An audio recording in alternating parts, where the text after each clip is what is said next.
406. Dice la primera estrofa: en tu palabra, oh Padre Dios, que bella luz se ve. Bendita celestial porción, gozada por la fe. 406. En tu palabra, oh Padre Dios, que bella luz se ve. Bendita celestial porción, goza la por la fe. Aquel redentor amor, alegra el corazón, la dulce voz del buen pastor que trae salvación. En su divina filiación, aliento se nos da. También satisfacción el alma encontrará. Y antorcha para iluminar los pasos de tu rey, y lámpara que nos dará visiones verdaderas. Cuán dulce es tu palabra, varón mi paladar, más que la refinada miel que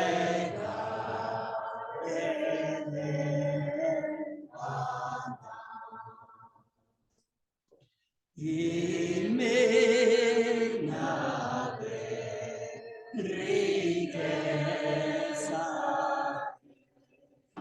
que no se agotará hasta el seguir. Hay que esté en gloria celestial.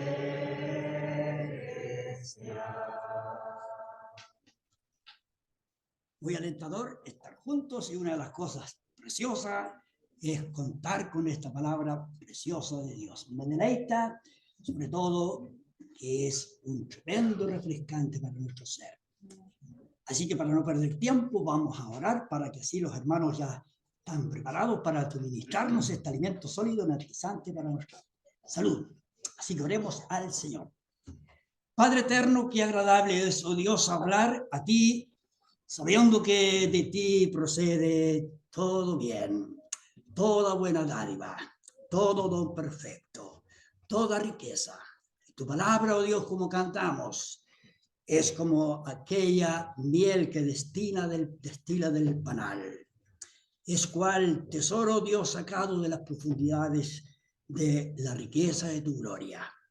Esta palabra, oh Dios, que nos fortalece, nos anima, energiza y da a nosotros, oh Dios, un sentido de vida y la perspectiva, oh Dios eterno, y agudiza nuestros sentidos para gustar lo que tú has revelado en esta palabra preciosa, eterna, sólida, oh Dios, que nos redarguye, nos exhorta, nos reprende, nos consuela, da ánimo, Dios, y pone en nosotros, Padre eterno, una nueva visión y pone senda para nuestros pies. Gracias, Padre, porque tú eres el que has de revelarnos estas verdades para nuestra mejor vida en esta tierra. Mientras aguardamos, oh Dios, el generoso, precioso evento de la venida del Señor. Dejamos en tus manos a los predicadores para que así la palabra tuya sea santificada, ordenada, oh Dios eterno, y cada uno sea apropiado de este alimento sólido. Lo pedimos en nombre glorioso, excelente de tu Hijo, el Señor Jesucristo. Dejamos la plataforma abierta para los hermanos que van a administrar la palabra. Adelante, hermanos.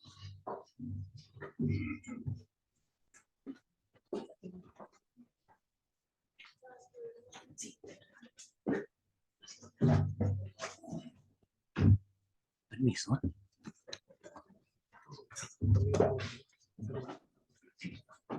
¿Hay en el micrófono o lo quiere más cerquita? Más cerca.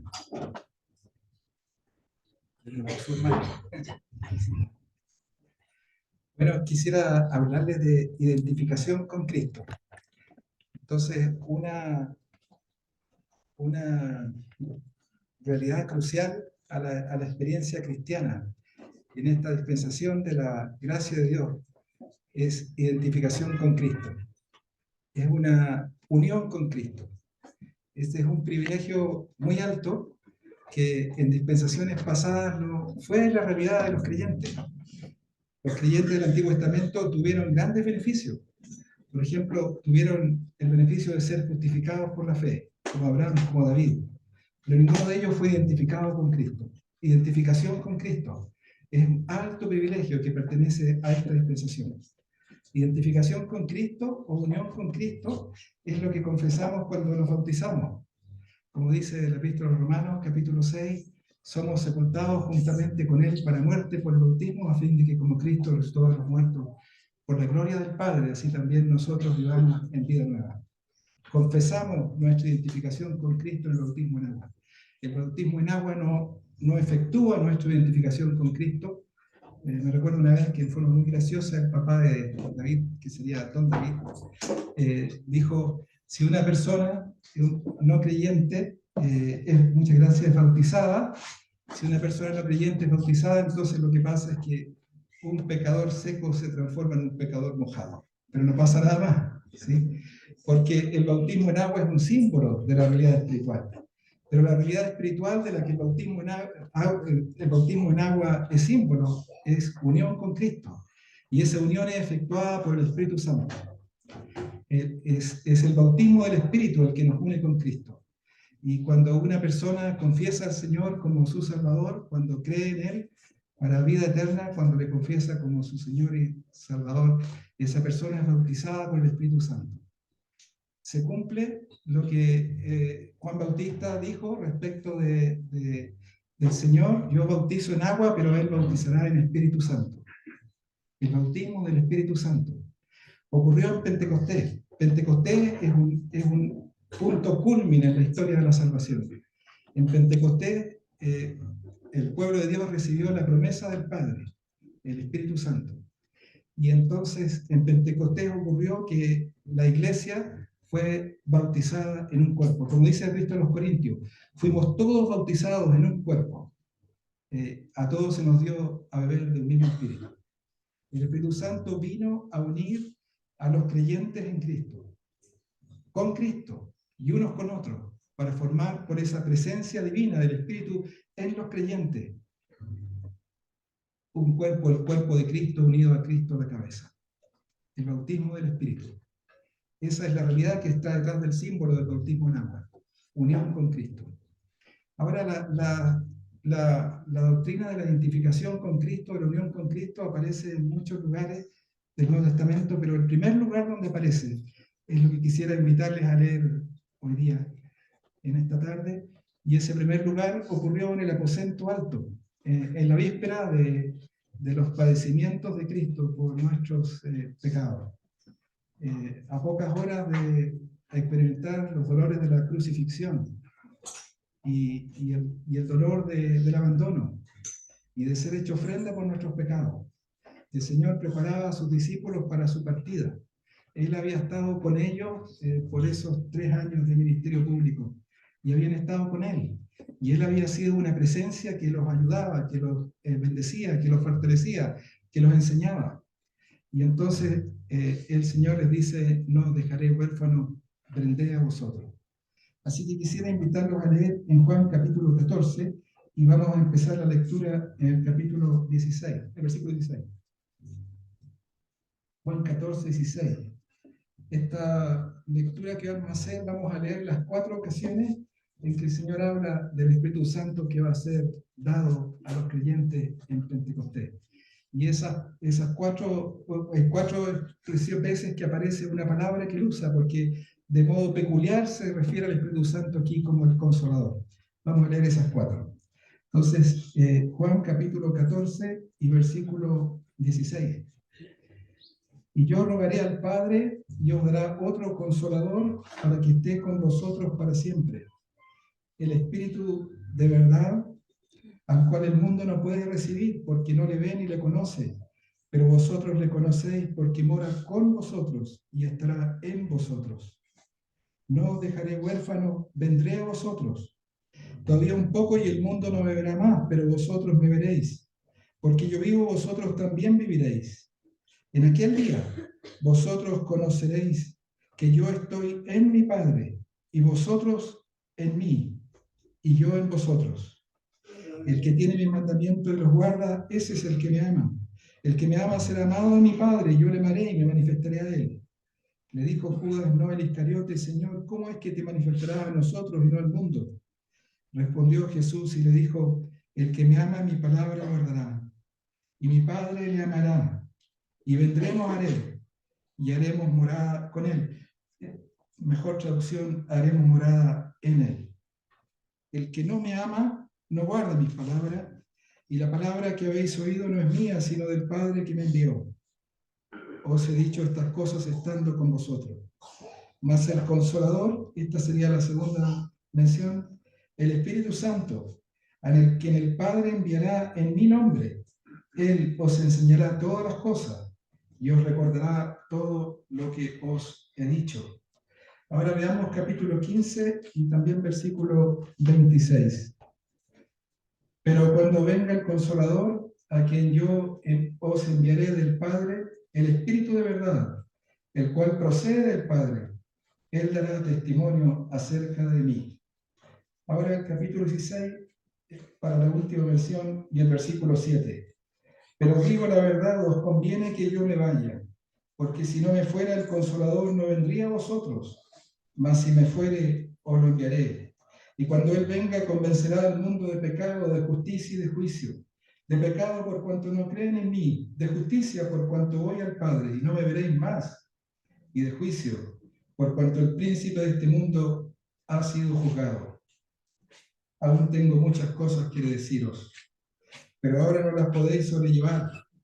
Pero cuando venga el Espíritu de verdad, él os guiará toda verdad, o en toda verdad, porque no hablará por su propia cuenta, sino que hablará todo lo que oyere y os hará saber las cosas que habrán de venir. Hasta aquí la escritura. Bueno, quisiera entonces comenzar, quiero decir 3 cosas en realidad en esta tarde.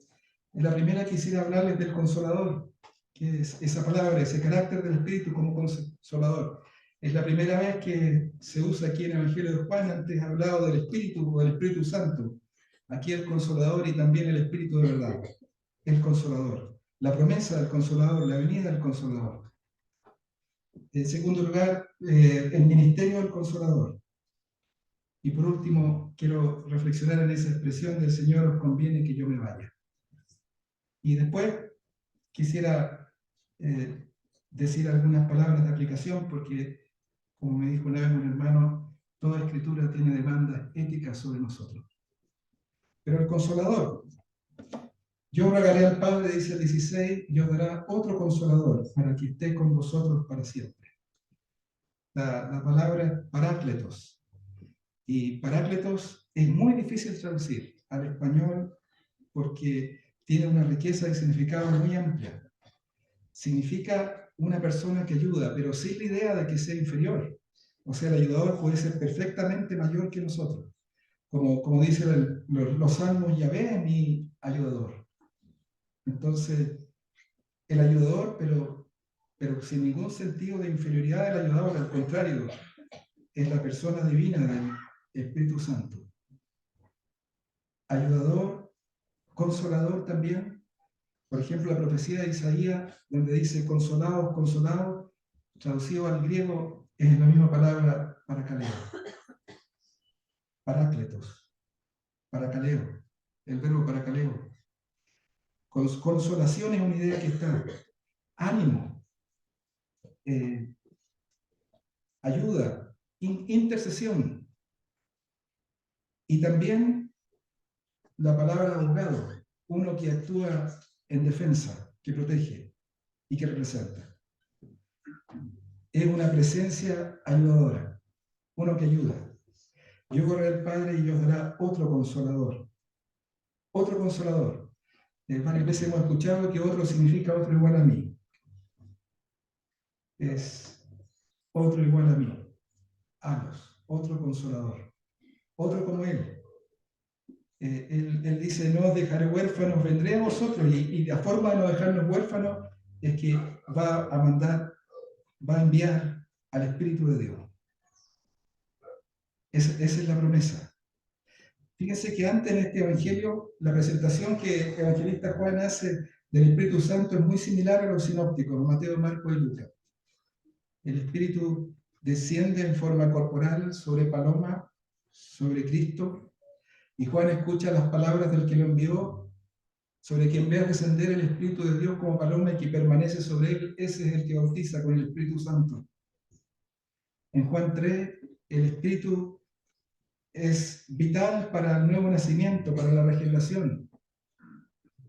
Y es soberano, el viento sopla donde quiere, así es todo aquel que es nacido del Espíritu. Tú no sabes, es misterioso en su operación. El Espíritu es el que da vida, en Juan 6. Las palabras que yo he hablado son Espíritu y son vida. Pero aquí este término consolador.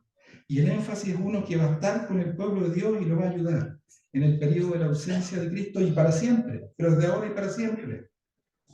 Uno que ayuda. Lo llama también el Espíritu de verdad. En el Evangelio de Juan hay al menos 4 sentidos distintos de esta palabra verdad que se ocupa, porque las palabras tienen un rango de significado. Entonces, cuando dice el Espíritu de verdad, uno de esos significados es verdad en contraste con mentira.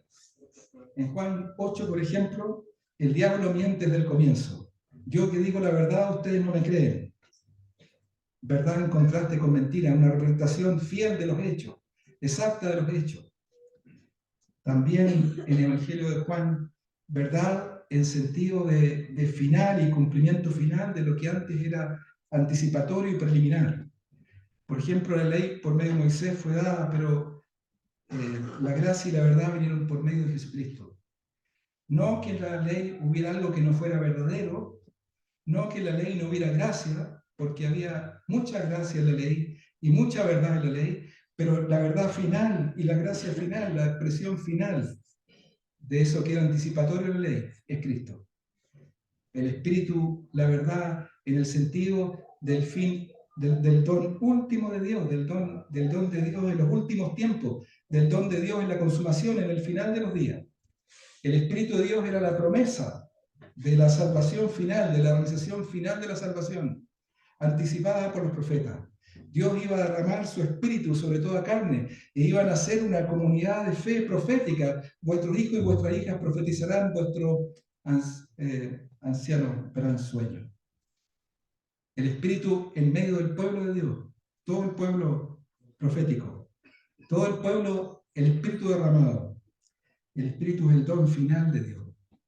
Y también se usa verdad en el sentido, y este es el sentido principal que tiene el Antiguo Testamento, en el sentido de fidelidad. La fidelidad de Dios, la fidelidad del Espíritu. Verdad en el sentido de carácter fiel, fiel a su promesa, fiel en su carácter. la fidelidad del Espíritu. El Espíritu va a hablar sobre Cristo fielmente. Va a buscar glorificar a Cristo. No va a hablar de sí mismo, sino que va a hablar de Cristo y va a buscar glorificar a Cristo. Con fidelidad perfecta, el Espíritu de verdad. El Espíritu de verdad, el cual el mundo no puede recibir porque no le ve ni le conoce.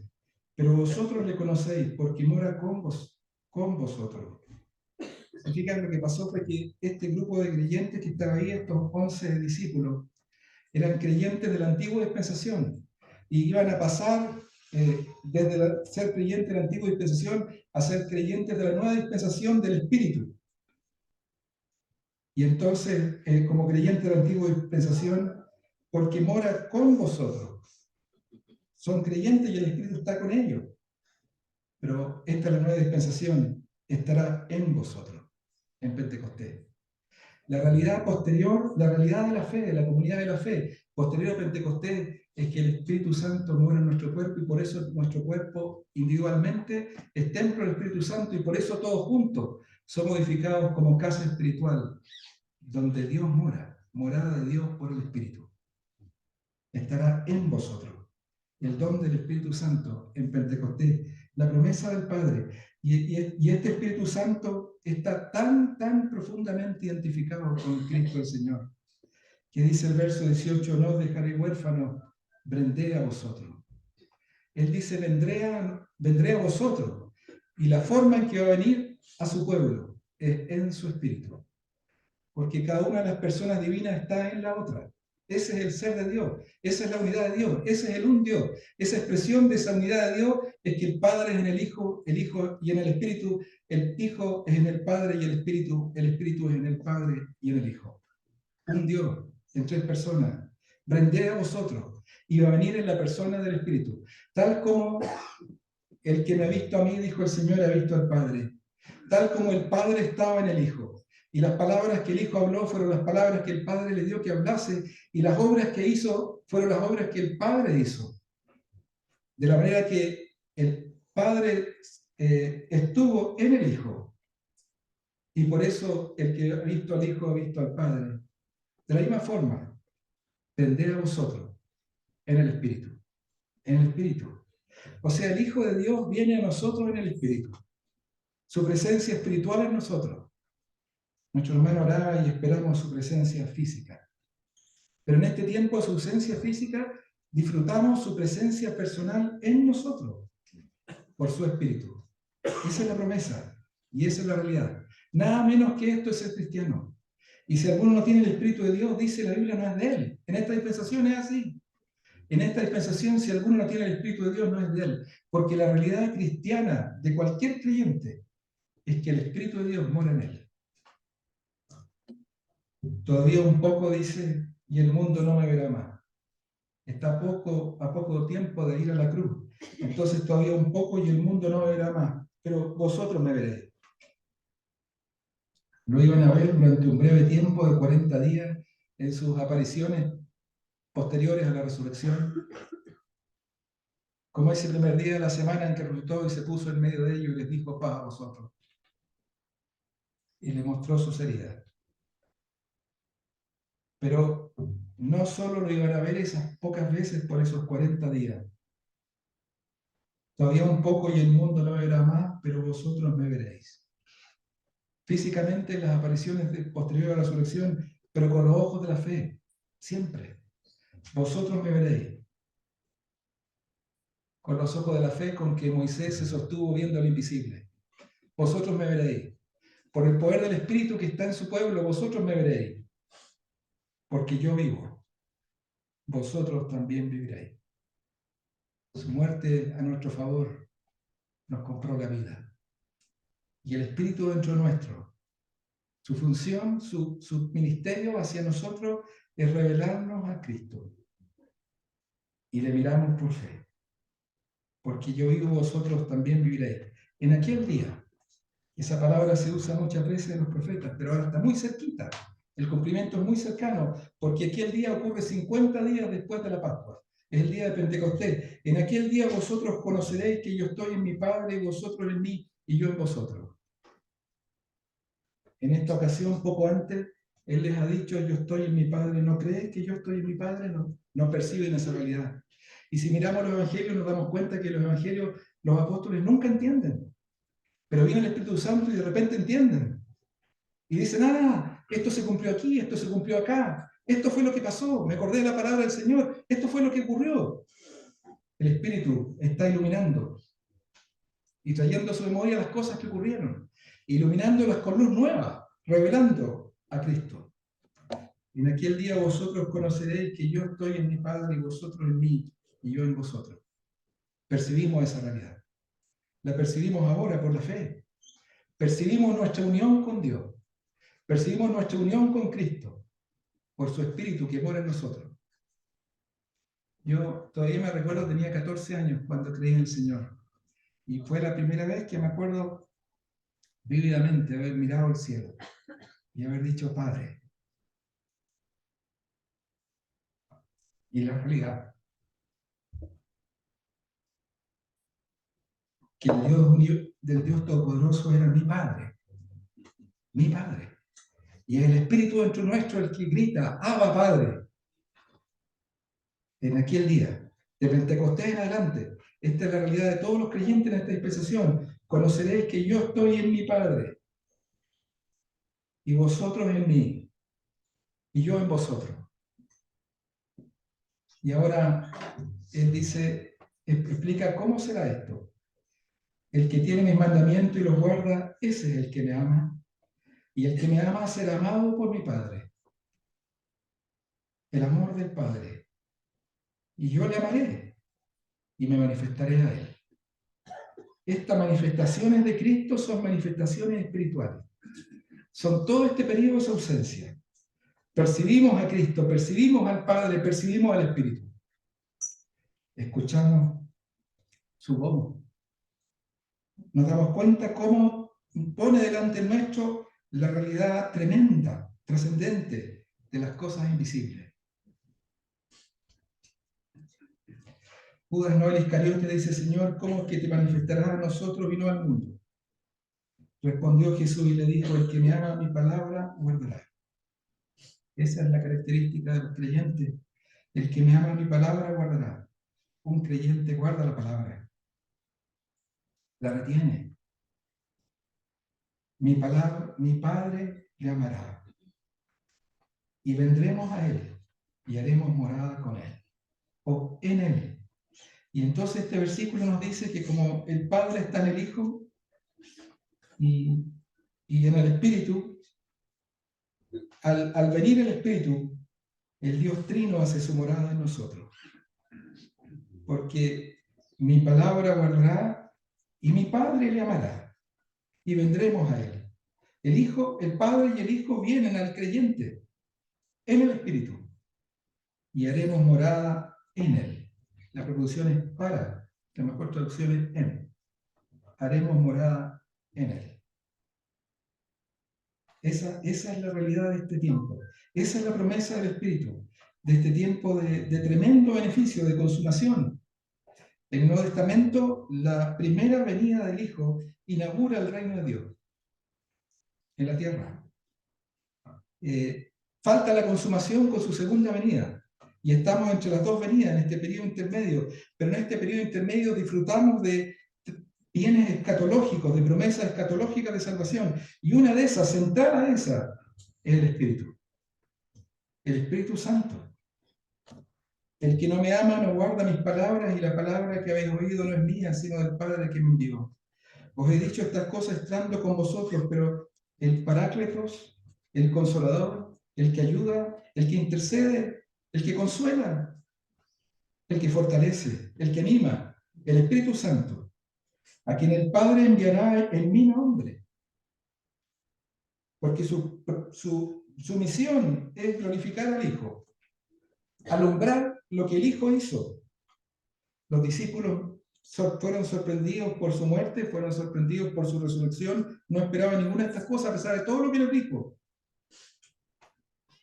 El Espíritu iba a iluminar el profundo sentido de las cosas que Cristo hizo. Y por eso pues, después tenemos todo eso en las epístolas. el significado de la obra de Cristo, el significado de su persona. Todo eso es luz que el Espíritu Santo irradió sobre la comunidad de fe. El Consolador, el Espíritu Santo, a quien el Padre enviará en mi nombre, Él los enseñará todas las cosas.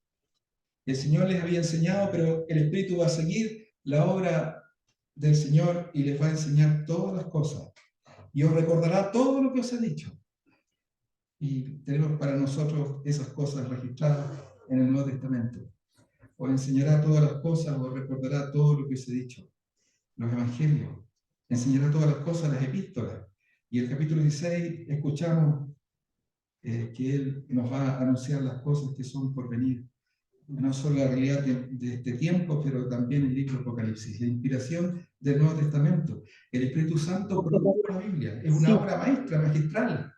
Utilizó a seres humanos caídos, débiles, y lo que salió fue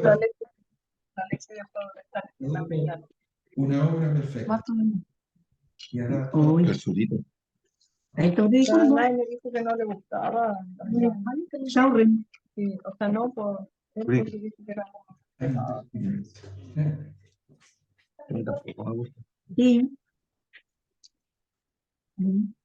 Estas son en arándanos. Don Hugo, cierra eso. Ya. El Consolador, el Espíritu Santo, a quien el Padre enviará en mi nombre, Él os enseñará todas las cosas y os recordará todo lo que os he dicho. Así que ese sería el primer punto, la promesa del Consolador. Es la presencia de Cristo y del Padre en nosotros, por medio del Espíritu. Es el Espíritu que nosotros recibimos cuando nos convertimos. Ocurrió en Pentecostés históricamente, después en 3 extensiones de Pentecostés, en Samaria con los samaritanos, los gentiles en la casa de Cornelio, los discípulos de Juan Bautista. Y después ocurre individualmente.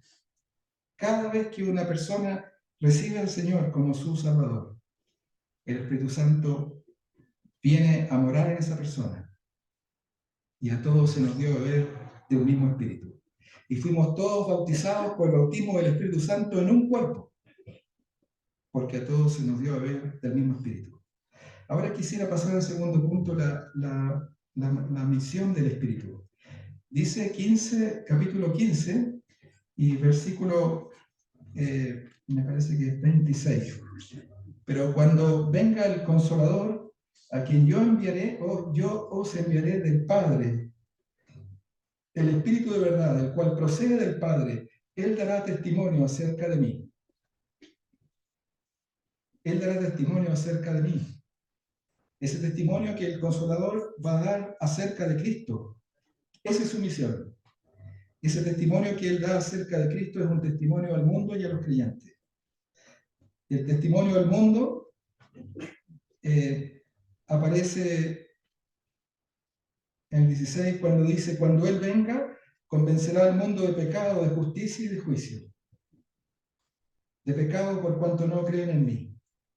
El Consolador viene a demostrar la absoluta justicia de Jesús, su absoluta impecabilidad, su total inocencia. Fue crucificado como un malhechor y el Consolador viene a demostrar que fue una injusticia total y que Dios reversó lo que el mundo hizo, porque el mundo lo crucificó como un esclavo, pero Dios lo resucitó de los muertos y lo exaltó hasta lo sumo. De pecado por cuanto no creen en mí. El peor pecado, no haber creído respecto de Cristo, respecto a su justicia. De justicia por cuanto voy al Padre. De justicia porque Dios lo indica, porque Dios lo exalta, porque no me veréis más, porque está exaltado a la diestra de la majestad de las alturas. Y de juicio porque el príncipe de este mundo ha sido juzgado. El príncipe de este mundo es Satán, por supuesto, el diablo, y el que energizó, el que entró en Judas para la traición y buscó la destrucción del Mesías, aun cuando Dios usó todo eso para una victoria final y para su gloria. Pero testimonio de Cristo. Y testimonio al mundo, pero testimonio a nosotros, testimonio a los creyentes. Aún tengo muchas cosas que deciros, pero ahora no las podéis sobrellevar. Pero cuando venga el Espíritu de verdad, Él os guiará toda la verdad. El Espíritu en las epístolas ilumina la obra de Cristo. Y nos damos cuenta que nuestra unión ilumina el sentido de nuestra unión con Cristo. Y nos damos cuenta que nuestra unión con Cristo es vital a toda bendición espiritual que Dios tiene para nosotros. Todas emanan de esa unión con Cristo. Por esa unión con Cristo es la base de nuestra santificación, porque la unión con Cristo es unión con Cristo en su muerte, y eso nos libera para siempre del dominio del pecado. En cuanto murió el pecado, murió una vez por todas. Esa unión con Cristo es unión con Cristo en su sepultura, dice la Epístola. Y eso nos dice que la liberación del pecado es final e irreversible. Nunca más bajo el dominio del pecado, porque la sepultura es la demostración de su muerte. Esa unión con Cristo es unión con su vida resucitada. Y entonces las epístolas nos ven como resucitados con Cristo y sentados en una resurrección espiritual a la espera de la resurrección física, pero resucitados con Cristo y sentados en lugares celestiales. Esa unión con Cristo es unión con su vida de resurrección y es la base para nuestra propia resurrección futura, como dice 1 Corintios capítulo 15. Toda realidad espiritual y bendición espiritual emana de nuestra unión con Cristo. Y esa unión con Cristo entonces es la base de nuestra justificación, de que Dios nos declare justos, es la base de nuestra adopción como hijos, de que seamos unidos al pueblo de Dios como su familia, que Dios sea nuestro Padre. Es la base de nuestra santificación progresiva y final, y posicional y final. Y también es la base de nuestra glorificación futura. Tomará de lo mío y os dará saber. Todo lo que el Padre tiene es mío. Por eso dije que tomará de lo mío y os dará saber. El Espíritu ilumina los beneficios, la obra, la aplicación de la obra de Cristo en nuestras vidas. El Espíritu dentro nuestro. El Espíritu que dice, Abba Padre. Justificación, santificación, glorificación. Todo emana de nuestra unión con Cristo. Todo emana de lo que Él hizo a nuestro favor y en nuestro lugar. Y los beneficios que consiguió para nosotros. Por último, quisiera pasar al tercer punto, porque dice aquí el capítulo 16, versículo 7, os digo la verdad, os conviene que yo me vaya. Porque si no me fuera, el Consolador no vendría a vosotros. Mas si me fuere, os enviaré. Os conviene que yo me vaya. En el plan de Dios, el Espíritu Santo no podía venir si el Señor no hubiera primero sufrido por nosotros en la cruz y resucitado y glorificado. No era posible. Juan 7 dice, no había venido aún el Espíritu Santo, hablando de los ríos de agua viva que surgían. Esto dijo del Espíritu que iba a venir, porque no había venido aún el Espíritu Santo, porque Jesús no había sido aún glorificado. Era necesario para que esa bendición escatológica final del tiempo del fin, de la venida del Espíritu en los creyentes, en el pueblo de Dios. Para que eso ocurriera, era indispensable que el Hijo efectuara la purificación de nuestros pecados por medio de sí mismo. Era indispensable que el Hijo resucitara, era indispensable que el Hijo ascendiera a los cielos, que traspasara los cielos y se sentara en el trono de Dios. Era indispensable.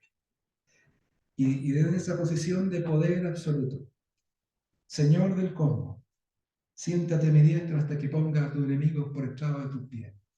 De esa posición de poder absoluto y universal, a él están sujetos ángeles principales y potestades. Señor absoluto de todo, para siempre. Desde esa posición de poder absoluto, él envía el Espíritu. Lo envía del Padre. El Padre lo envía en el nombre del Hijo. Y el Espíritu viene a glorificar al Hijo. Y el propósito del Espíritu es alumbrar la persona y la obra de Cristo. Lo que Él ha hecho, los méritos de su obra y su sacrificio. Ahora, brevemente quisiera decir cómo nos afecta esto. Yo sé que me he centrado más en lo que Dios ha hecho, pero toda escritura tiene implicancias para nosotros. Y yo pienso en tres cosas que esta escritura demanda que nosotros hagamos. Primero, adorar a Dios por el don del Espíritu. Alabarlo, darle gracias. Es un don inefable. El don del Hijo es el don inefable este don es igualmente inefable, el don del Espíritu Santo. Que Dios haya dado su Santo Espíritu para siempre a cada uno de nosotros. Dios se da a sí mismo a nosotros. El don del Espíritu Santo es un don para adorar a Dios, para alabarle. Qué inmensa, inmensa, inmensa bendición. Y después el Dios Trino vino a morar en nosotros. Y la primera impresión que produce la presencia de Dios siempre es su santidad sobrecogedora. Isaías vio al Señor sentado en un trono alto, sublime, y dijo: ay de mí, mis labios son inmundos. Habito en un pueblo, en medio de un pueblo que tiene labios inmundos. Ay de mí, soy muerto. Y Dios, que es santo, requiere de nosotros santidad. Porque dice: sed santos porque yo soy santo. Y el Nuevo Testamento, cuando aplica estas verdades, dice: ¿no saben ustedes que son templo del Espíritu Santo, el cual tenéis de Dios y que no sois vuestros? Glorificad pues a Dios en vuestro cuerpo, que pertenece a Dios. Santo. Es un llamado, este pasaje, esta revelación del Consolador en nosotros y del Padre y del Hijo en nosotros. Es un llamado a santidad en nuestras vidas. Y es un tremendo incentivo a la santidad, a vivir en armonía con la santidad tremenda del que mora en nosotros.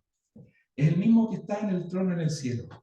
Y es el mismo delante de quien los serafines de Isaías 6 cubren sus alas porque nos con dos alas sus rostros porque nos atreven a mirar esa gloria. Cubren sus pies y vuelan y dicen interminablemente una y otra vez: santo, santo, santo, Yahvé de los ejércitos. Toda la tierra está llena de su gloria. Pero la última cosa que pienso que esta doctrina de la identificación con Cristo, de la unión con Cristo, produce en nosotros, un llamado fuerte que produce en nosotros, es esto, que dice 1 Corintios que todos hemos sido bautizados en un cuerpo por un mismo espíritu. En un cuerpo por un mismo espíritu, un cuerpo por un mismo espíritu. El espíritu viene a morar en todos los creyentes individuales y une a los creyentes con Cristo, pero también unos con otros. La unión entrañable y eterna entre los que somos de Cristo. Y entonces, este pasaje, esta promesa ya realizada para nosotros de la venida del Espíritu, nos recuerda que hay un vínculo de la paz que fue hecho. Y la Biblia dice: solícitos en guardar la unidad del Espíritu. La unidad que el Espíritu hizo cuando vino a nosotros para morar y nos unió en ese acto del bautismo del Espíritu con Cristo la cabeza, pero también con todos los miembros del cuerpo. Solícitos en guardar la unidad del Espíritu en el vínculo de la paz. Esto no es nada fácil, como todos saben. Y por eso el Nuevo Testamento tiene muchísimas repeticiones de frases que repiten unos con otros, unos con otros, unos con otros, soportándonos unos a otros, perdonándonos unos a otros, como Dios nos perdonó en Cristo, sirviéndonos unos a otros, como el Señor nos sirvió a nosotros. Todas las muchísimas veces que el Nuevo Testamento habla de unos a otros. Este pasaje, esta realidad de que el Espíritu viene a morar en cada creyente. Entonces el Espíritu une a cada creyente entre sí y con la cabeza. Eso tiene que estar presente en nosotros. Cuando algún hermano nos saca de quicio. Cuando algún hermano nos hiere. Cuando un hermano peca contra nosotros. El Espíritu de Dios en cada persona. El Espíritu de Dios solícitos en guardar la unidad del Espíritu. La unidad que el Espíritu hizo viniendo a llenar el templo. Solito en guardar la unidad del Espíritu. Él la hizo. El llamado es que la guardemos. El Señor bendiga su palabra a cada corazón.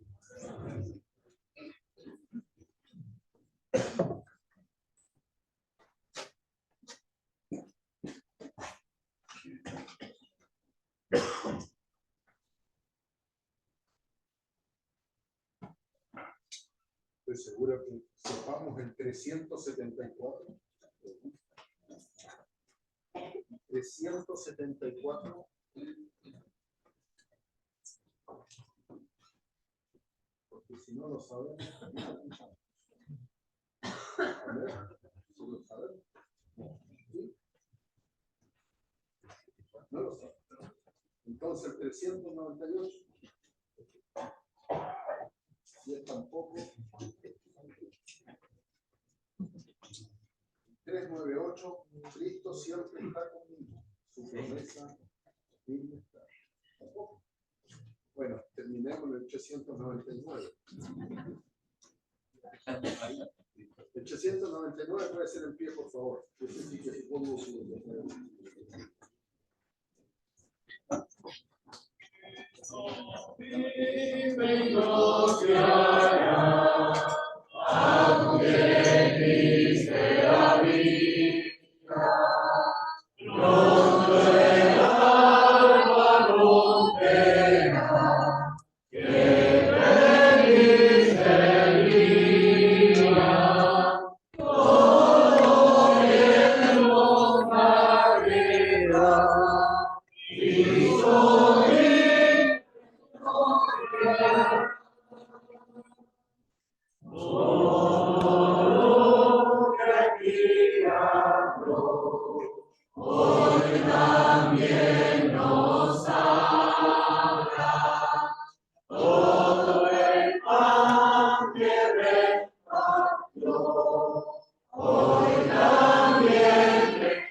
Muy buenas tardes a todos.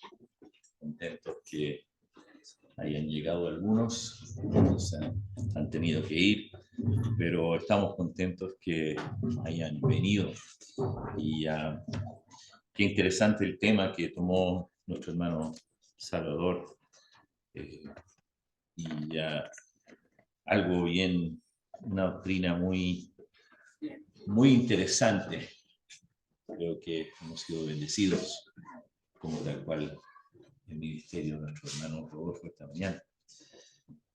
Como dije, vamos a continuar en los salmos. Aquí, el Salmo 112, y vamos a mirar a ese salmo.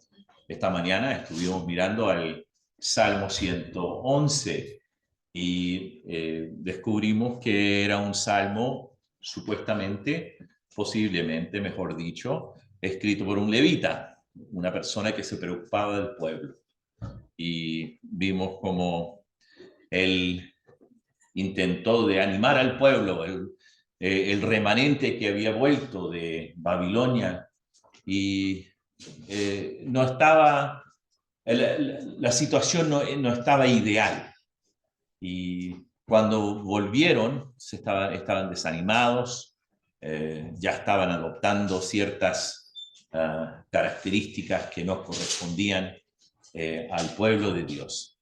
Habían pasado un tiempo, gracias, habían pasado un tiempo difícil, y él dijo, nosotros tenemos que tener la mira hacia arriba, no hacia abajo, no horizontalmente. Y vemos como aquí terminó con ese principio. El principio de la sabiduría es el temor de Jehová, el versículo 10 del 111. Buen entendimiento tienen todos los que practican sus mandamientos. Su loor permanece para siempre. Ahora, también estuvimos hablando del hecho que voy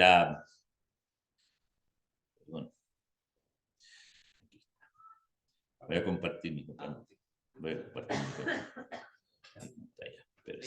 ¿Ahí está? Estamos fuera. Ah, ¿estamos fuera? Tiene que compartir tú.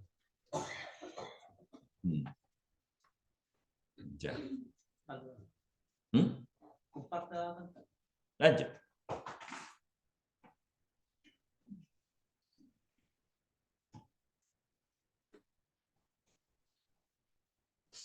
La tecnología es buena hasta que no funciona.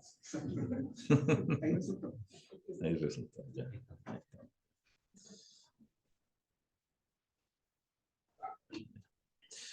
Y entonces estuvimos hablando de que lo que significa para nosotros cuando dice aleluya, alabado sea el Señor, alabado sea Él. Y también vimos que estos dos salmos comienzan con esta frase, que significa alaben al Señor en hebreo. Ambos tienen 20 líneas, están dispuestos en 10 versículos. Ambos se complementan porque el Salmo 110 se trata de la grandeza de Dios, ¿sí? Y el Salmo 112 se trata de la gracia y la bendición del hombre que tiene la actitud correcta. Y eso lo que vamos a ver. Y vimos cómo se animaron esperamos que algunos de los israelitas se animaron en cuanto a lo que Dios deseaba de ellos, y creo que nosotros también hemos sido bendecidos por esa persona anónima que escribió el Salmo 111.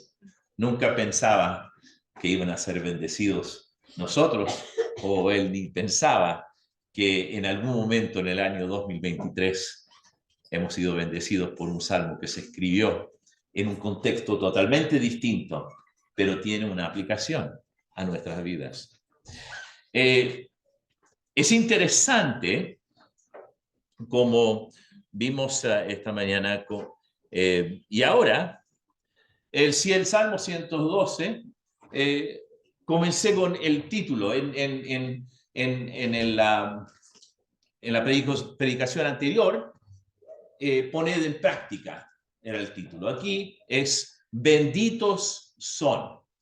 Y vamos a leer el versículo 1, del versículo 1 al 10 en 112. Bienaventurado el hombre que teme a Jehová y en sus mandamientos se deleita. En gran manera su descendencia será poderosa en la tierra. La generación de los rectos será bendita. Bienes y riquezas hay en su casa, y su justicia permanece para siempre. Resplandeció en las tinieblas, en tinieblas, las tinieblas, luz a los rectos. Es clemente, misericordioso y justo. El hombre de bien tiene misericordia y presta. Gobierna sus asuntos con juicio, por lo cual no resbalará jamás. En memoria eterna será el justo. no tendrá temor de malas noticias. Su corazón está firme, confiado en Jehová. Asegurado está su corazón, no temerá, hasta que vea en sus enemigos su deseo. Reparte, da a los pobres. Su justicia permanece para siempre. Su poder será exaltado en gloria. Lo verá el impío y se irritará. Crujirá los dientes y se consumirá. El deseo de los impíos perecerá. Que Dios bendiga su palabra. Que me encanta cuando los venezolanos están aquí porque se escucha el amén. Me encanta eso. Gracias, hermano, por esa bendición. Aquí mirando al Salmo 112, es interesante que en el Salmo 111 vimos los atributos de Dios que fueron demostrados y que son demostrados. Eso vimos. Ahora, lo que pasa en el 112, aquí, esas cualidades, esas características que nosotros vemos, deben ser adoptadas por los hombres, las personas que creen en el Señor. Y esas características que vemos en Dios son algo que nosotros debemos adoptar en nuestras vidas. Y ahí ir a ser más semejante o llegar a ser más semejante a la persona del Señor Jesucristo. El progreso de estos dos salmos realmente va encapsulando el hecho que Dios es todo eso, un carácter o es santo, tiene un carácter santo y poderoso, pero también lleno de misericordia y gracia. Y eso también se debe trasladar a las vidas nuestras. Y eso es lo que el hermano Rodolfo hablaba esta mañana de cómo ese amor fraternal y cómo se produce a través del poder del Espíritu Santo, a lo que se refería nuestro hermano Salvador. Se reproduce en la vida nuestra. Dios en nosotros. Y con el poder de Dios podemos llegar a hacer lo que Él desea de nuestras vidas. Vimos cómo fue exaltado el Señor y sus grandes obras. Se recordaban de las grandes obras que hizo Dios. Y como también nosotros nos podemos recordar de lo bueno, lo que Dios ha hecho en nuestras vidas. Pero también vemos que al final el salmista escribe esto y acerca de la sabiduría y el temor de Jehová. Pero el versículo 1 comienza aquí en el 112 y dice: bienaventurado el hombre que teme a Jehová y en sus mandamientos se deleita en gran manera. ¿Se acuerdan que al final, para obedecer la voluntad de Dios, uno debe, y seguir la voluntad de Dios en su vida, debe seguir al Señor y temerle a Él en esa forma reverente que solamente Dios merece? Pero también todos los que practican sus mandamientos, que confían y creen y practican lo que la palabra de Dios dice. Tantas veces hemos escuchado acerca de, y hasta ha pasado en las vidas nuestras, uno predica algo, pero no vive la misma cosa que predica. Y eso se llama la hipocresía. Y eso pasa en la vida de cada uno. En nuestros hogares es donde ahí se aplica especialmente, es donde se ve. Y cada uno de nosotros hemos pasado eso. Hasta yo confieso que han habido momentos en que mis hijos me han dicho: papá, no estás viviendo, no estás actuando de la manera que debes. Debemos ser honestos, hermanos, el uno con el otro. Fallamos. Somos seres humanos, pero gracias a Dios que Él nos restaura, Él nos toma y nos extiende la gracia. Y eso es algo precioso. Y como estaba diciendo Salvador, la gracia de Dios, debemos perdonarnos el uno al otro. Debemos extender la gracia el uno al otro, tal cual como el Señor lo ha hecho con nosotros. Vemos como en este salmo, aquí el pueblo de Dios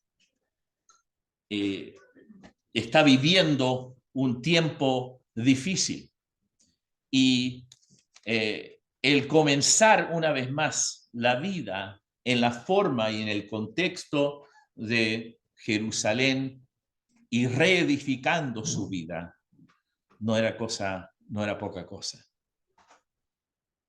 A nosotros también nos toca a veces. Tenemos que reedificar en una forma espiritual nuestras vidas. A veces hay caídas, a veces hay alejamiento, a veces hay momentos de frialdad, pero Dios siempre está presente y desea que vuelva a Él. Ahora, vamos a mirar el versículo 1 y vamos a hablar de la relación que Dios tiene con nosotros en ciertas cosas que se nombran aquí en el Salmo 112. Primeramente, la prioridad, tal cual como dice, alabaré a Jehová en el versículo 1 del 111, o aleluya, como dice. Bienaventurado el hombre que teme a Jehová y en sus mandamientos se deleita. Esa es nuestra relación con el Señor. De eso se trata. En el versículo 7 de este versículo que dice, leámoslo así, bienaventurado el hombre que teme a Jehová. Saltemos al versículo 7. No tendrá temor de malas noticias. Su corazón está firme, confiado en Jehová. Ahora, ¿quién aquí ha recibido malas noticias? Yo creo que cada uno de ustedes pueden, que se recuerdan ese día que recibimos la noticia que mi madre había fallecido en un accidente automovilístico. Fue muy chocante para aquí los hermanos del Valle de Aconcagua, especialmente. Fue chocante para nosotros como hijos. Y me acuerdo en Canadá recibiendo a leer a las 9:30 de la mañana y recibí la noticia. Caí en el suelo. Pero les digo, hermanos, que Dios es soberano y Dios tenía sus razones. Ahora, ¿estábamos tristes? Claro que sí. La echamos de menos. Nuestros hijos se han casado, han tenido nietos y ella no está para ver esos chicos. Hace falta. Y es triste. Y eso es una emoción humana que todos podemos compartir y sentirlo. Yo sé que varios de ustedes también han perdido seres queridos, han tenido tragedias en sus vidas. Pero gracias a Dios que nosotros que tememos a Jehová, ¿qué dice? No tendrá temor de malas noticias. No dice que no va a llorar, no dice que no se va a entristecer, dice que no tendrá temor. ¿Sabe por qué? Porque mi mamá se convirtió al Señor cuando era una niña, debajo de un arbolito, en un campamento bíblico. Como niñita chica se entregó al Señor y vivió su vida comprometida con las cosas de Dios. Mi mamá dejó su madre en Canadá cuando era jovencita, mis padres cuando vinieron a Chile. Mi abuela no estaba totalmente de acuerdo con mi mamá y estaba enojado con mi papá. Hasta cuando partieron de Vancouver, se fueron en un barco, no, en un avión hasta San Francisco. De San Francisco tomaron el barco para llegar a Valparaíso, ahí a la casa de la familia Soto. ¿Y qué pasó? Mi abuela con la tía, ellas hicieron el viaje hasta San Francisco, le siguieron. Y hasta en un momento tratando de convencerle de cambiar su mente. Mi mamá estaba comprometida con el Señor. Yo doy gracias por eso. Y fue un gran ejemplo a nosotros como hijos. Yo sé que a muchos de ustedes también. Pero era una mala noticia. Pero nosotros como hijos no teníamos temor de esas malas noticias porque sabemos que Dios está en control. Porque tememos a Dios. Bienaventurado el hombre que teme a Jehová. Acuérdese esta palabra en otras versiones. No solamente habla de el hombre, pero de todos. Todos nosotros, hombre, mujer, joven, niño, niña, el que se deleita en los mandamientos de Dios. Lo que pasa aquí es que esta persona que ha escrito este salmo también describe, o la persona que escribió, ellos también están alabando al Señor y el salmo comienza con una alabanza y están reverentes, postrados espiritualmente delante de Dios y se están deleitando en la comunión con el Señor. Esta es una persona que realmente desea obedecer al Señor. Nosotros no conocemos el que escribió, pero yo creo que la persona que escribió este salmo debería haber tenido una vida muy, muy exitosa en cierto sentido, personalmente y a lo mejor en una forma económica. Se lo sugiero. La cosa importante es que esta persona también fue de bendición a las generaciones que le iban a seguir. ¿Por qué? Porque bienaventurado el hombre que teme a Jehová y en sus mandamientos se deleita en gran manera. Queridos hermanos, ¿sí? Y quiero hablar a los varones aquí en este momento. A nosotros los varones. Nosotros tenemos un gran privilegio, la mayor parte, de ser padres. Y van a haber jóvenes que van a ser padres. Es algo precioso cuando uno cría a sus hijos y hay algo especial, un vínculo especial, porque ellos han visto a su padre y a su madre que temen al Señor, temen a Dios, creen en lo que dicen, creen en lo que leen, creen en lo que Dios ha hecho en sus vidas. Y ellos ven la vida del Padre y lo miran.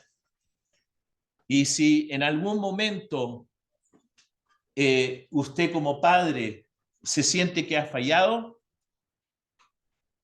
tiene buena compañía, porque cada uno de nosotros no hemos sido perfectos. Pero tenemos nuestro Dios Padre que está en los cielos y Él es perfecto. Y nosotros debemos copiar, identificarnos con las características que Él nos demuestra en el 111 y ahora se aplica al individuo aquí en 112.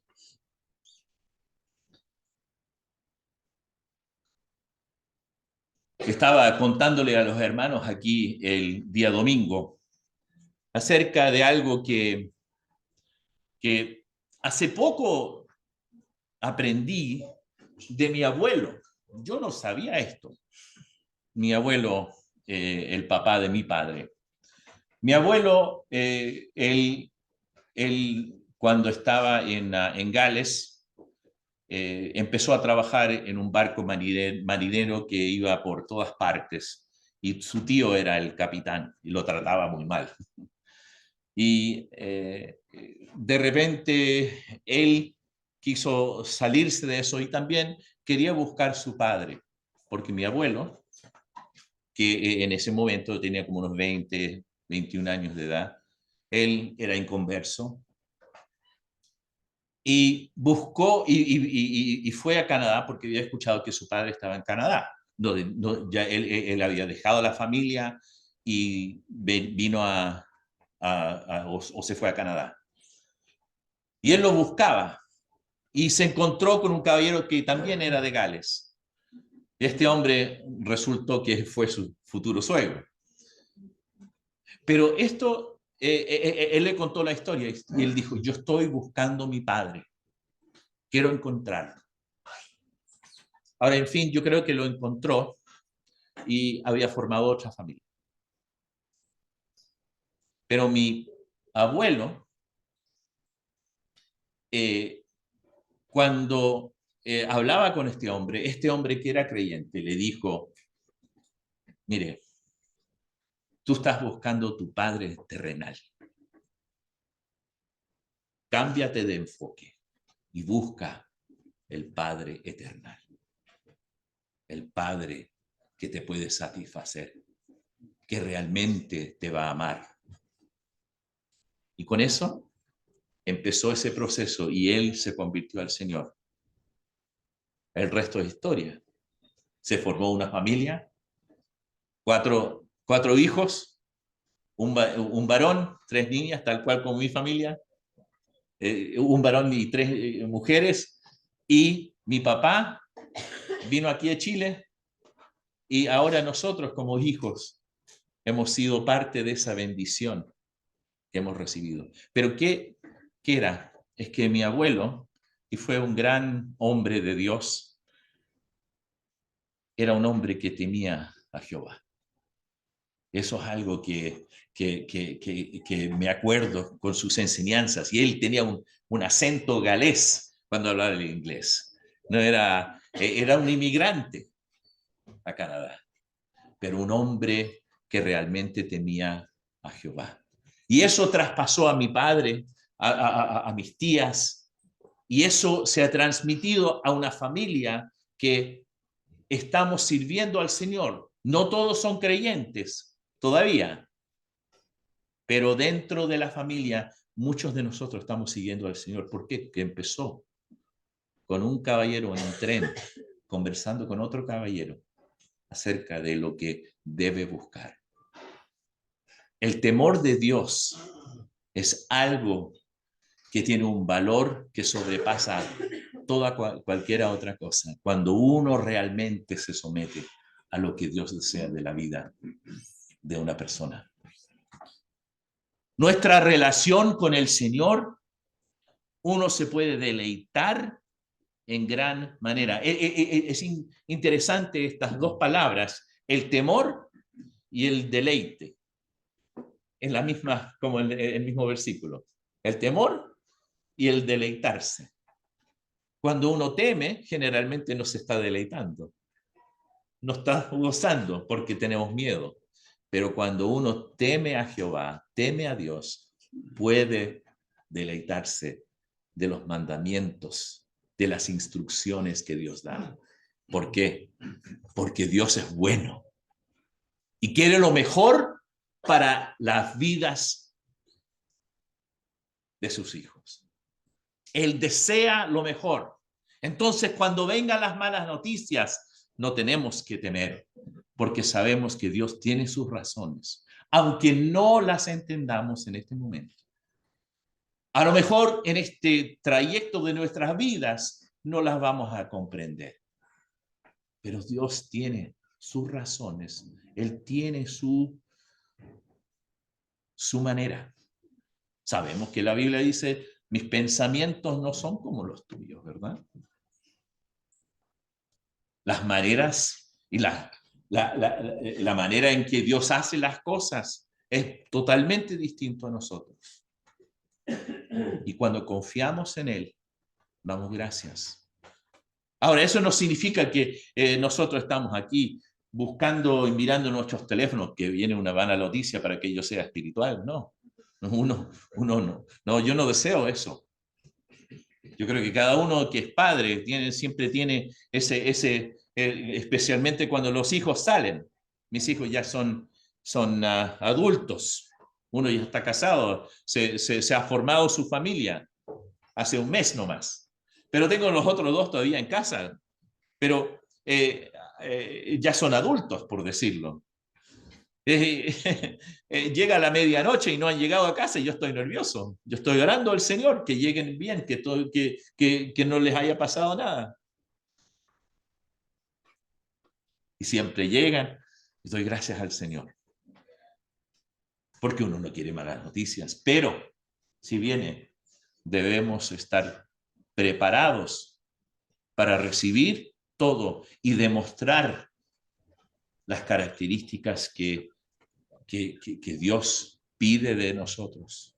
Una persona que recibe todo de la mano de Dios con gracia y también conocimiento y entender que Él es bueno y tiene lo bueno en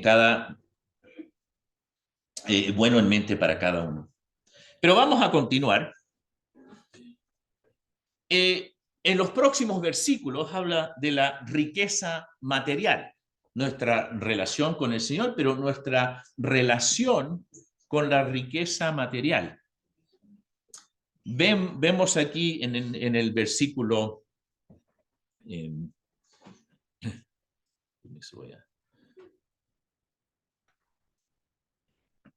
versículo... y se ve aquí en el versículo 3, el versículo 5 y el versículo 9. Vamos a leerlos. Bienes y riquezas hay en su casa, y su justicia permanece para siempre. Ya el versículo 5. El hombre de bien tiene misericordia y presta, gobierna sus asuntos con juicio. Y el versículo 9. Reparte, da a los pobres, su justicia permanece para siempre, su poder será exaltado en gloria. Ahora, al ver estos versículos, son interesantes. Primeramente, en el Antiguo Testamento, tenemos que entender, en el Antiguo Testamento, siempre cuando una persona seguía y se sometía a las cosas de Dios, era obediente a Dios, siempre seguía la bendición. Ahora, usted me va a decir, hermano, está predicando el evangelio de la prosperidad. No se preocupe, no. Yo he estado en África y eso es parte de mucha gente, las creencias que tienen en África, entre los evangélicos, y ese evangelio de la prosperidad. Y es terrible porque le puede llevar a la ruina, sabemos eso. Ahora, el Señor a los discípulos, sin embargo, yo creo que le espantó a los discípulos porque él, bueno, veámoslo, en Mateo 19. En Mateo 19.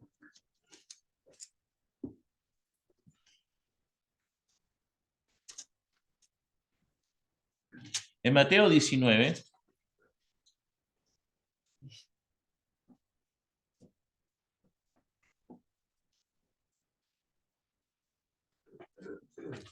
del versículo 16 al 30, se trata del joven rico.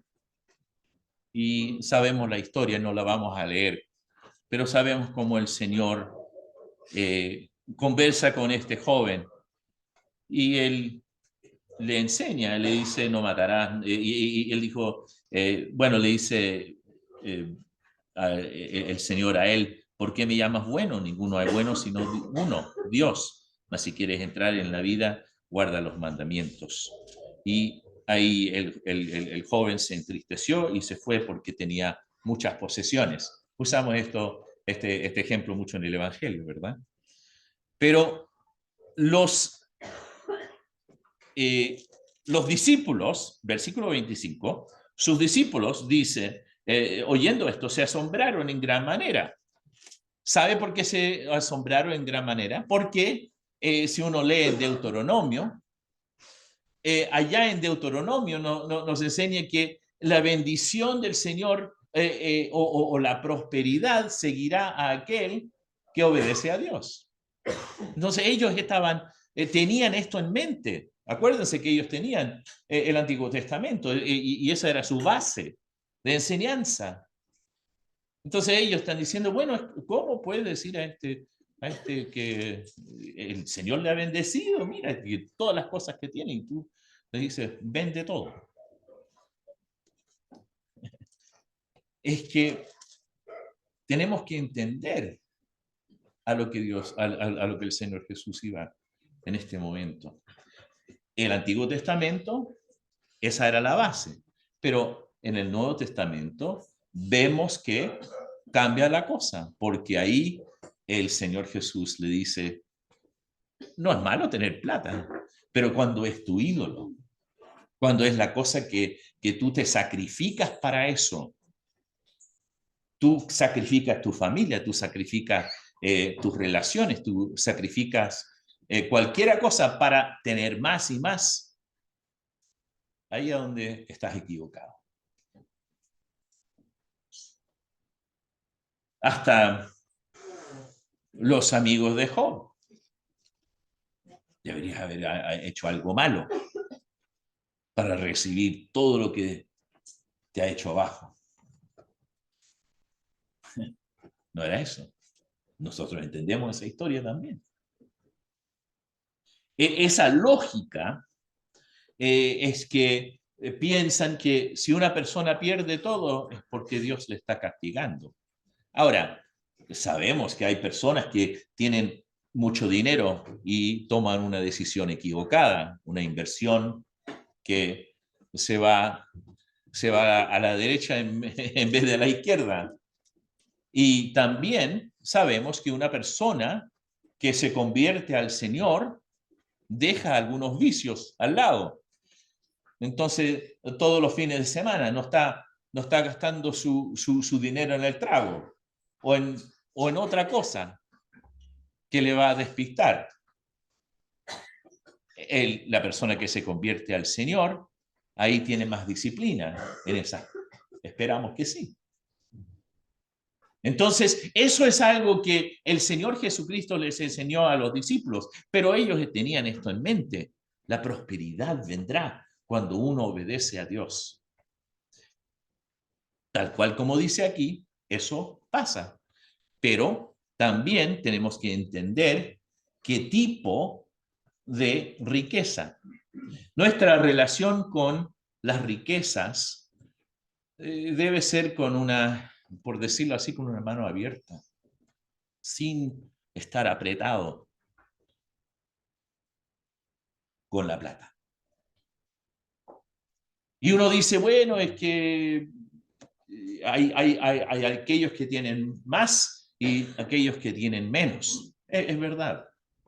Pero Dios da lo que Él da.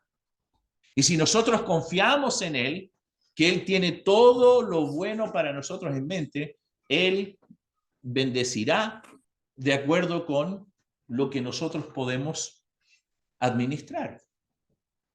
Aquí vemos como se dice en el versículo 3, bienes y riquezas hay en su casa y su justicia permanece para siempre. El hombre también gobierna sus asuntos, el versículo 5, con juicio. Reparte, da a los pobres. Lo que el énfasis aquí no es tanto la bendición de la riqueza, pero es cómo lo consiguió uno y cómo lo va a administrar. Ese es el punto. Porque hay muchas personas que consiguen riquezas de una forma incorrecta. Defraudan. Y hasta creyentes pueden caer en eso. Podemos caer alguien te dice, oye, invierte tu plata por allá. Te va a ir bien. Y a veces toman una decisión porque su corazón ha puesto el dinero como un ídolo en su vida. Y debemos tener cuidado con eso. Lo que aquí dice es cómo administra, cómo es la relación con el dinero. ¿Lo tiene como prioridad? ¿Sabe? Puedo decirle bien sinceramente, hasta el obrero, como nosotros, también podemos caer en eso. No crea que el obrero también es súper santo, porque no somos. Solamente el Señor nos ha dado la oportunidad de predicar la palabra y intentar de enseñar la palabra. Entonces, yo también tengo que tomar esto en cuenta. También mi hermano Rodolfo. ¿Por qué? Porque así nosotros podemos demostrar al mundo que está alrededor que las riquezas no son nuestra prioridad. La riqueza es práctica, las cosas, el dinero se necesita para vivir, para comer, para tener. Pero cuando uno se aferra a esas cosas, pierde tanto en la vida. Tantos hombres y mujeres que se han dedicado a ganar y tener una vida mejor, por decirlo así, han perdido sus hijos, han perdido sus relaciones. Es triste. Nuestra relación con el dinero, vemos que la persona que escribe o se describe aquí es una persona justa. Yo siempre quiero hacer las preguntas. ¿Estamos haciendo nuestros negocios de una manera correcta, con integridad? Donde vivo yo, tenemos un mecánico que es un anciano en la iglesia Alianza Misionera, un amigo conocido. Y él tiene una reputación impecable de ser justo. Uno trae su auto y le dice, necesito que me vea esto. Y él le dice, mira, usted no tiene que cambiar eso todavía. Él es justo, sincero, íntegro. Y sabe una cosa que yo lo puedo recomendar a todos. Yo le digo a personas que vengan de otra parte de Vancouver para llevar su auto a este hombre. ¿Por qué? Porque él sabe cómo hacer las cosas bien. Y el Señor le ha prosperado. Pero no es porque tiene integridad y ha ganado todo en una forma justa. Eso es lo que Dios busca. Y que lo administra. ¿Qué hace? Versículo 9. Reparte, da a los pobres. Su justicia permanece para siempre, su poder será exaltado. También el hombre de bien tiene misericordia y presta. No con esas tasas de interés súper altas, pero presta. Mi papá para mí era un gran ejemplo en eso, porque a veces yo le decía, papá, oye, me falta. Llegábamos y nos coordinamos y yo le pagaba lo que le debía, pero llegábamos a un momento en que le decía, no tienes que pagar más. Estás liberado de tu deuda conmigo. Ahora usted me dice, ¿cómo su papá? Es que me estaba enseñando cómo ser responsable. No eran préstamos grandes, pero cuando uno es joven, a veces quiere comprarse algo Eso es lo que hacía. Ser justo es lo que Dios espera de nosotros. El próximo punto, que no me salta, ahí está. La relación con nuestras circunstancias, el versículo 6 al versículo 8, que dice, por lo cual no resbalará jamás, en memoria eterna será el justo, no tendrá temor de malas noticias, ya hemos visto, pero el versículo 8, el versículo 7, no tendrá temor de malas noticias, su corazón está firme, confiado en Jehová, asegurado está su corazón, no temerá hasta que vea en sus enemigos su deseo. Aquí vemos en cuanto a nuestras circunstancias, y hemos tocado este tema bastante, yo creo, en el día de hoy, en cuanto a las circunstancias alrededor nuestro. Pero cuando un corazón que realmente cree en Dios es un corazón firme en las cosas de Dios. Cuando no estamos firmes en las cosas de Dios, ahí cuando tenemos nuestras dudas.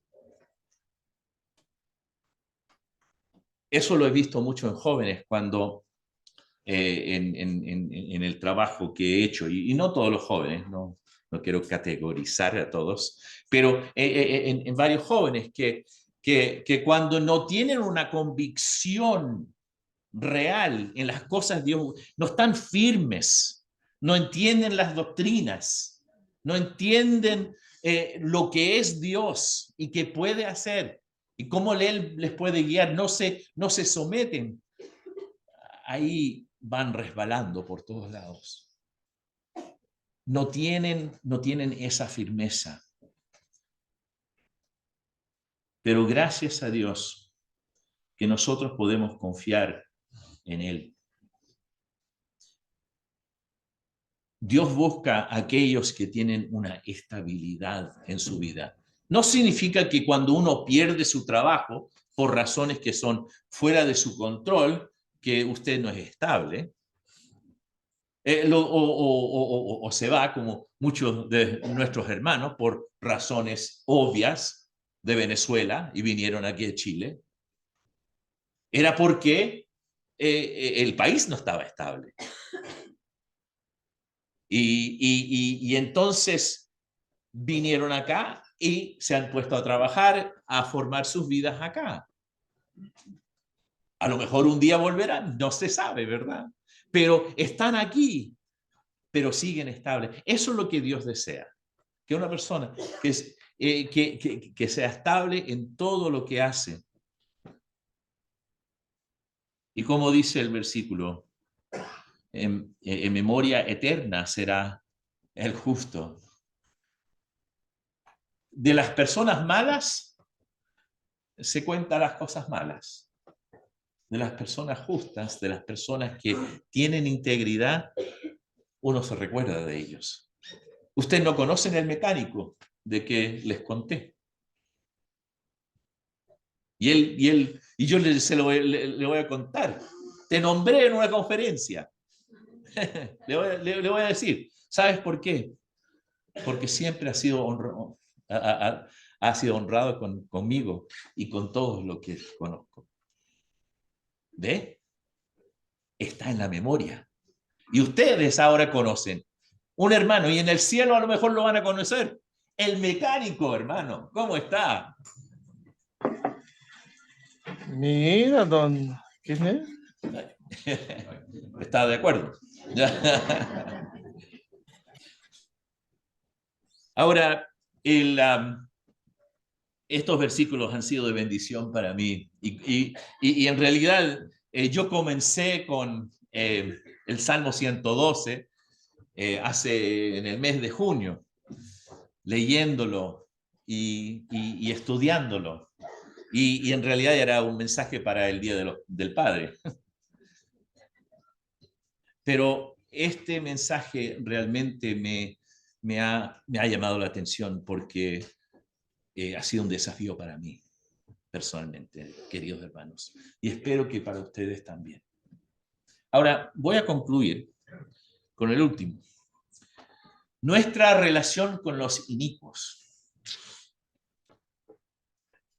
Y no sabía cómo iba a explicar este versículo, porque leámoslo. ¿Ya? Entonces, termina con este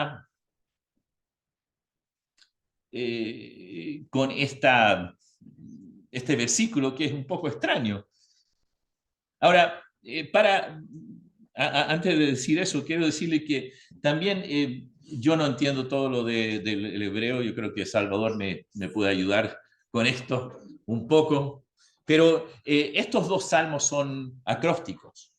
En la manera en que son escritas es especial.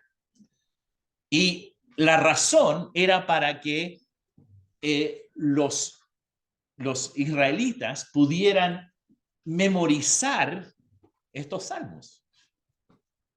Cuando las cosas son fáciles de aprender, es cuando tienen como un ritmo, ¿verdad? Así eran estos dos salmos. Ahora, este versículo, lo verá el impío. Se va a irritar, dice aquí, de la persona de la cual hemos leído en los 9 versículos previos. Se va a irritar con esa persona. Crujirá los dientes y se consumirá. El deseo de los impíos perecerá. Yo me quedé pensando, ¿cómo es esto? Porque en realidad no me topo con mucha gente que se cruje los dientes conmigo. Creo que no. Pero les voy a contar algo que me pasó en el mes de junio. Con mi esposa Elizabeth, viajamos a una ciudad que está al norte de Vancouver, se llama Whistler. Creo que Karin ha ido allá. Este es un pueblo bastante bonito, es lindo en el invierno y el verano porque ahí se celebraron los Juegos Olímpicos de invierno y también en el verano. Es precioso. Y es como un pueblo como tipo europeo, como lo han construido. Es precioso. Y tuve el privilegio de ir allá para oficiar un casamiento.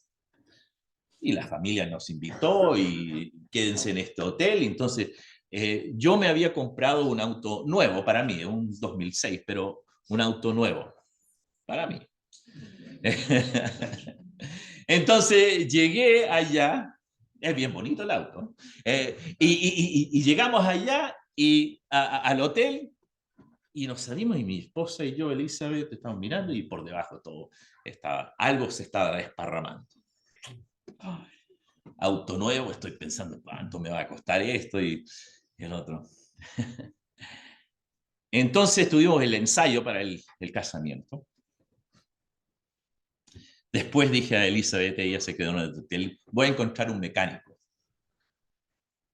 Y entonces y me encontré con un caballero. Llegué ahí y estaba la esposa de él.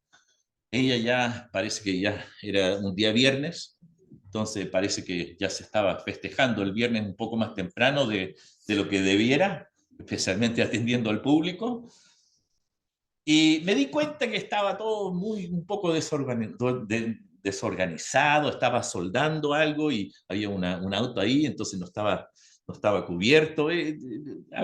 Pero él era el único que estaba abierto. Mira, le dije, este problema, tengo que... si esto pasa, esto y lo otro. Ahora, él me dijo, ya le vamos a poner más líquido aquí y vamos a ver. No era el radiador, pero era la reserva. Bueno, lo que pasó es que este caballero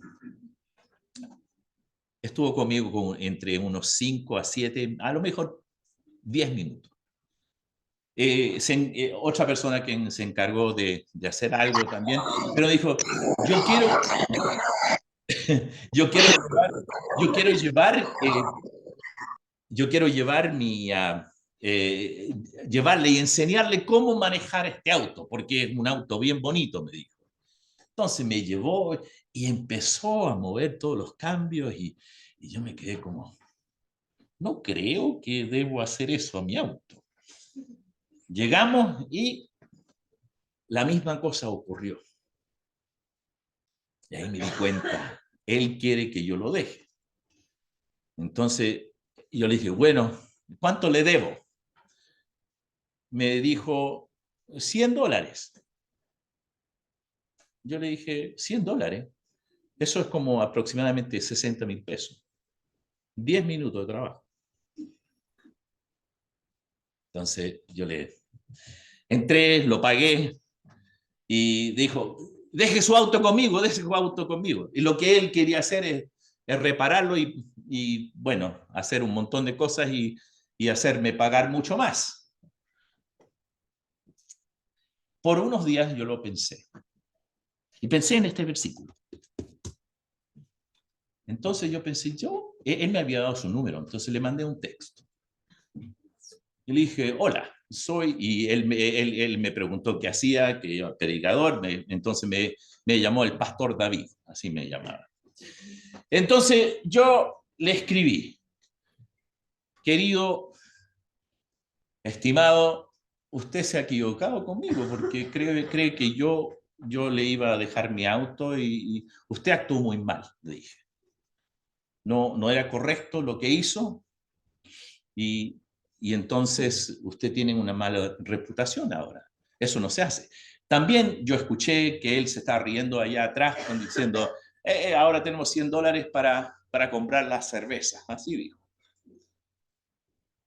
Me quedé pensando en esto y le escribí, pero le dije, ¿sabe? Usted me ha tratado mal, pero yo como creyente, el Señor me ha perdonado. Él murió en la cruz del Calvario por mis pecados y yo soy salvado. Entonces, querido amigo, yo le voy a perdonar porque realmente me cobró mucho más de lo que debería haber cobrado. ¿Sabe lo que él hizo? Me escribió enojado, irritado. Yo creo que le crujían los dientes. Y estaba consumido. Me escribía, hasta me llamó. Me mandó, como se dice en buen chileno, a la punta del cerro. ¿Y sabe algo? Yo le prediqué el evangelio, yo le perdoné, yo le hablé con cariño, con amor, y él se enojó más y más y más. Yo quiero ir a su iglesia, el otro. Y yo le dije, ¿por qué en el tiempo de transferencia usted? Porque yo quiero entregarle los $100. En los tiempos de transferencia, ¿por qué no me lo manda así nomás? Se enojó, hasta que yo le prediqué el evangelio cada vez. Y le dije, te perdono. Y estoy bien. Quédese con la plata. ¿Por qué? Bueno, sabemos que el inicuo, nuestra relación con el inicuo es siempre demostrarle la gracia, el amor, el cariño del Señor en cada momento. Va a crujir los dientes, se va a enojar, pero va a escuchar la verdad. Y espero que en un día venidero ese hombre se convierta al Señor. Espero. Y yo oro por él. Ore por él. Tenemos el mecánico bueno y el mecánico malo. Hermanos, los dos salmos idénticos, acrósticos, con un ritmo para memorizar. Primeramente, las características de Dios que se vieron, las grandes obras, la bondad de Dios. Y eso se traspasa en la manera en que actuamos nosotros, nuestra actitud delante de Dios las cosas como las riquezas, nuestras circunstancias, los inicuos y también, como se dijo, los unos con los otros. Que el Espíritu Santo obre en nuestras vidas para glorificar su nombre. Que Dios les bendiga, hermanos. Es un privilegio estar con ustedes. Esta noche van a predicar los otros hermanos, pero ha sido un privilegio para mí estar aquí con ustedes. Y quiero decir a mis hermanos en San Felipe, se pasaron. Estos hermanos trabajaron, de San Felipe y Santa María también, trabajaron increíblemente para tener este día. Y yo he quedado asombrado con su servicio y su amor para el pueblo de Dios. Que Dios bendiga su palabra. Amén.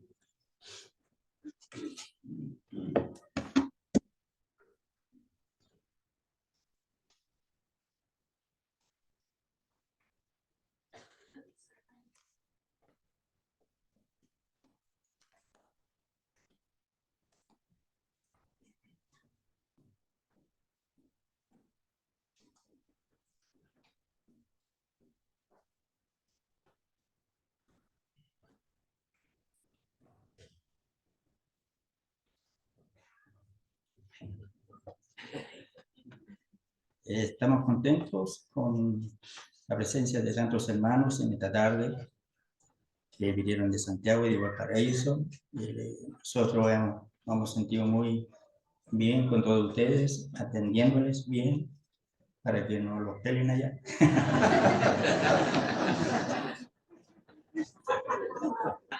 Vamos a cantar el 168. 168.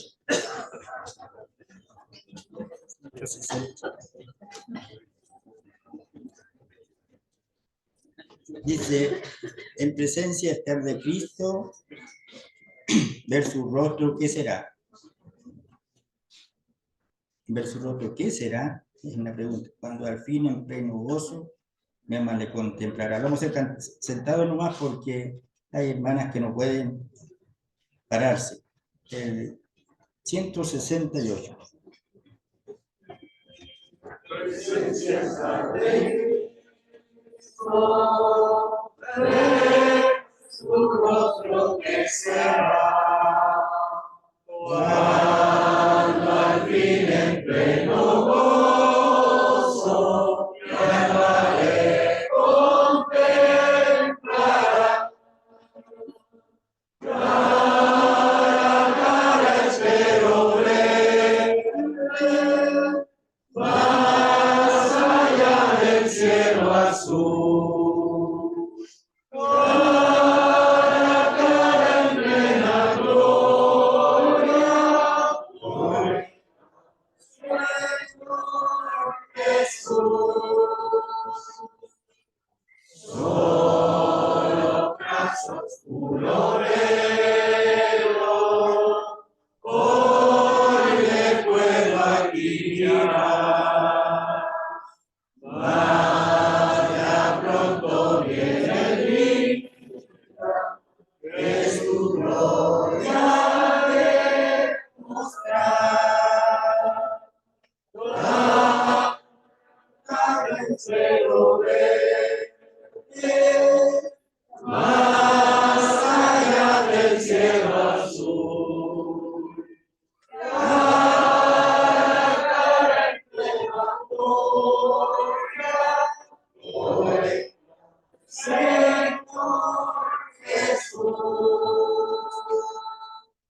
Cuando nos haga con Cristo, cuando no haya más dolor, cuando cesen los peligros y ya estemos en su amor. Cara a cara espero ver,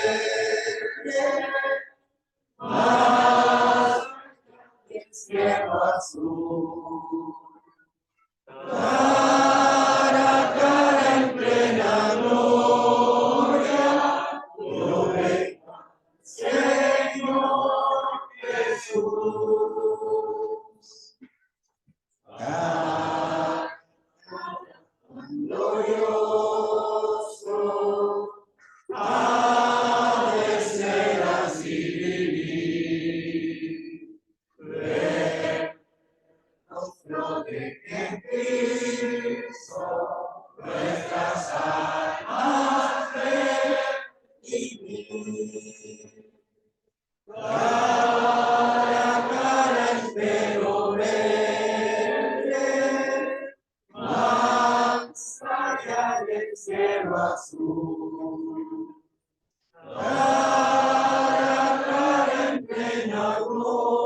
Mucho tiempo que no escuchábamos tantas voces cantar en este lugar. Imagínese usted cómo va a ser en el cielo, todas las voces unidas, cantando al Señor. Vamos a orar y vamos a dar gracias por los alimentos que han preparado las hermanas. Padre Celestial, al continuar ante su santa presencia, le damos gracias primeramente por nuestro gran Dios y Salvador Jesucristo. Le damos gracias por la salvación tan grande que nos proveyó a través de Él. Dice tu palabra, ¿cómo escaparemos nosotros si descuidamos una salvación tan grande? Bendiga a cada hermano y hermana, a cada joven y señorita que ha llegado a este lugar. Te rogamos por los alimentos que tú has provisto para esta tarde. Bendigas a las hermanas que han trabajado para preparar todo exquisito en esta tarde.